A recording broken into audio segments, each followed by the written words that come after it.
আমার পরিবারের সকল বন্ধুদের আমি জানাই মহালয়ার প্রীতি শুভেচ্ছা, অভিনন্দন ও ভালোবাসা। আজকের আবারও হাজির হয়ে গেছি নতুন একটা রেসিপি নিয়ে। নমস্কার বন্ধুরা, আমি সুপর্ণার, আপনাদের সবাইকে স্বাগত সুপর্ণার রান্নাঘরে।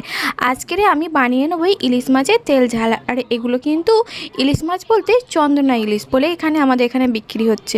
তো আপনাদের ওখানে কে কী নামে বিক্রি হয় তো আপনারা অবশ্যই বলবেন। আর ইলিশ মাছগুলো খুব বড় বড় নয়, কিন্তু ছোট ছোটোই, কিন্তু টেস্টটা ইলিশ মাছের মতোই। আর ইলিশ মাছের মতোই তেলও বেরোয়, খেতে কিন্তু ভালোই লাগে।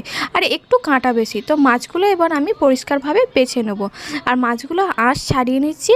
আর যেভাবে ইলিশ মাছ বাছে সেইভাবেই আমি ইলিশ মাছগুলো বেছে কেটে পরিষ্কার করে ধুয়ে নেব।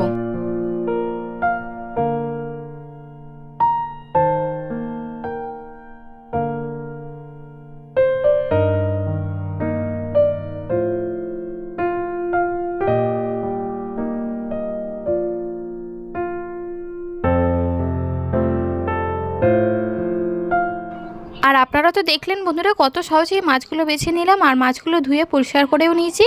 এবার মাছের মধ্যে আমি দিয়ে দিলাম পরিমাণ মতো নুন আর দিয়ে দিচ্ছি হলুদ। আর নুন আর হলুদটা ভালোভাবে মাখিয়ে নিয়ে আমি 1 ঘন্টার মতো রেখে দেবো, যাতে মাছের মধ্যে নুনটা ভালোভাবে ঢুকে যায়।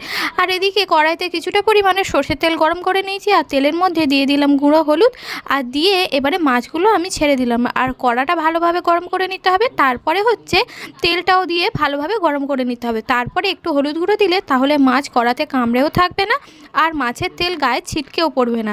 তো এইভাবে সহজে মাছগুলো আপনারা ভেজে নিতে পারবেন। তো দেখুন বন্ধুরা, মাছগুলো এক পিঠ করে ভাজা হয়ে গেছে, তাই অপর পিঠটা উল্টে দিলাম। তো উল্টে পাল্টে মাছগুলো একদম লাল লাল করে ভেজে তুলে নিয়েছি। একইভাবে সব মাছও আমি ভেজে নিয়েছি। এবার কড়াই ওই মাছ ভাজার তেলের মধ্যে আমি দিয়ে দিলাম কালো জিরে ফোড়ন আর দিয়ে দিলাম চেরা কাঁচা লঙ্কা। আর দেখুন বন্ধুরা, যতটা তেল নিয়ে মাছ ভাজা শুরু করেছিলাম ঠিক ততটাই তেল এখনও পর্যন্ত রয়ে গেল। তো এবার ওই তেলের মধ্যে আমি দিয়ে দিলাম এখানে জিরে সর্ষে বাটা। তো দিয়ে এবার মশলাটা ভালোভাবে কষিয়ে নিতে হবে তেলের মধ্যে, যাতে সর্ষের তেতোটা একদম যাতে না লাগে। তারপরে আমি দিয়ে দিলাম অল্প একটুখানি লঙ্কা গুঁড়ো। দিয়ে মশলাটা কষানো হয়ে গেছে, এবারে আমি দিয়ে দিচ্ছি জল। এবার জলটা ফুটে উঠলেই কিন্তু মাছ ভাজাগুলো আমি দিয়ে দেবো। তো দেখুন বন্ধুরা, এর মধ্যে এবার আমি পরিমাণ মতো নিয়ে দিলাম নুন। তো নুনটা একদম আপনারা যেরকম ঝোল রাখবেন সেই অনুযায়ী নুনটা দেবেন। আর ঝোলটার মধ্যে খুব বেশি পাতলা করবেন না। এবারে ঝোলটা ফুটে উঠতে এর মধ্যে আমি দিয়ে দিলাম মাছ ভাজাগুলো। তো মাছ ভাজাগুলো দিয়ে ভালোভাবে ফুটিয়ে নিয়েই নামিয়ে নিলে হয়ে যাবে ইলিশ মাছের তেল ঝাল। আর আপনারাও এইভাবে চন্দনা ইলিশের তেল ঝাল বানিয়ে দেবেন, খেতে কিন্তু অসাধারণ লাগে।